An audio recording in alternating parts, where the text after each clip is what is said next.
Thanks for logging on to Newsnet 5 for our continuing LeBron James and Cavaliers coverage. We're joined by Brad Sellers, our NBA analyst. And Brad, you know, busy day for the Cavaliers, busy day for LeBron James. First, let's talk about Byron Scott, who will be the new head coach of the Cavaliers. Announcement should come sometime on Friday. Your thoughts on him? Well, actually, I think, Andy, it's a great pickup by the Cavalier organization. After going through a plethora of coaches and looking and talking to Izzo and Brian Shaw, I think Byron Scott is obviously the best fit for this team, in my opinion. I think that's the way they should have been looking from the beginning. Because of his championships as a player and because he's a coach that can take teams to the NBA. I think those are all factors. Obviously, his experience in the game, his championship ability, his championship level of play, and an experience that he knows how this league functions and works, and his connection between his era of play and the new era of players.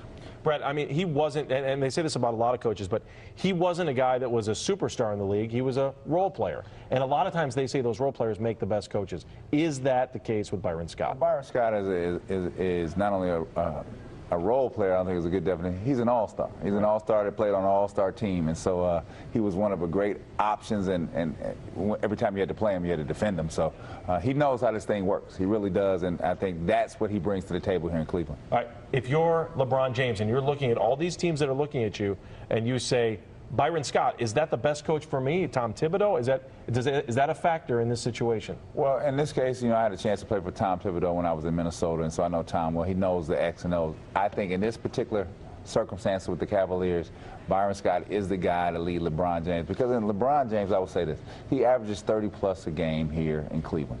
I think he's only scratching the mere surface of his ability.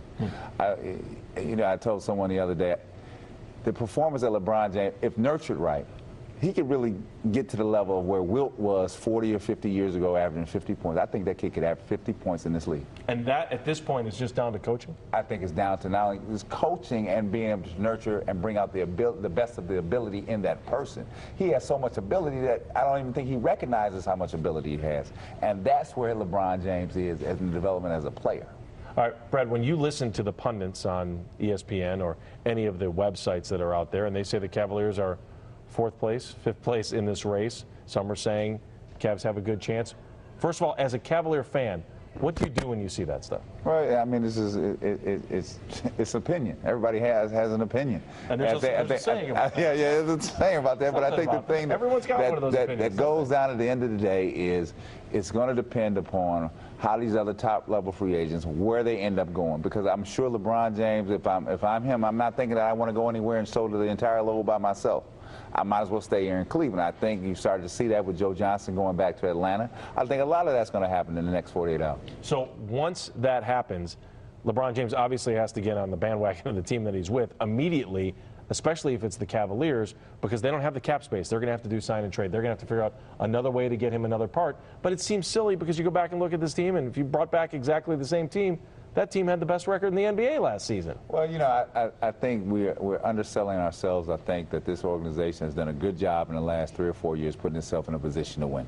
Obviously, now we're at a crossroads because we have to learn to make some moves. They're not going to be all straightforward moves. In this game here, it's going to be up to the organization if LeBron James is to come back here to try to rework this thing and figure out how to move forward. Has it been done before? Obviously, it has. And it's not a secret to it. It's just the art of the science of getting it done.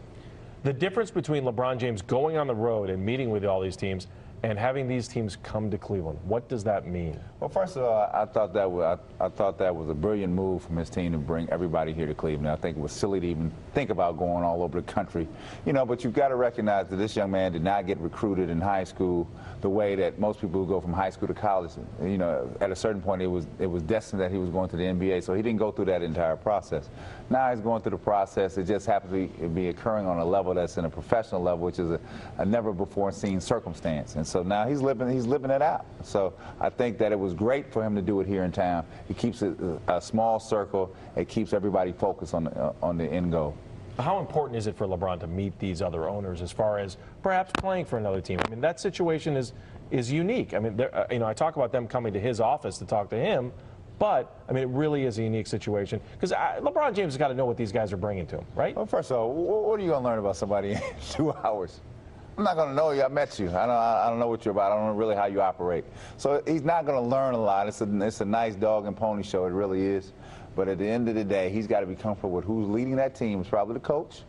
and he's going to have to be comfortable about where he's living at, in what city, and what the expectation that comes along with that. And, you know, that's the decision that he has to look forward to. You know, you go into some of these other markets that are being bannered about as teams coming to town here. They're not kind markets. You know, they want ultimate performance, and if you perform well, you're good. If you don't perform well, then you catch the flip side of that. All right, Brad Sellers, the former player. Where is LeBron James, say, come Tuesday if he makes a decision? Tuesday, if players start to revert back to their original teams, I think he ends up here in Cleveland. I think he does. What happens, though, is it depends on how these other guys shake out here in the next 48 hours. One down and a few to go. There you go. And the sun will shine if he leaves, right? The sun will shine in November, buddy. And when those jerseys go up, somebody will be in them. All right, there you go. Hey, thanks for logging on to Newsnet 5, and stay with us for continuing coverage of the LeBron James situation and the Cavaliers as we go through free agency, all as one big collective here in Northeast Ohio. Thanks for watching.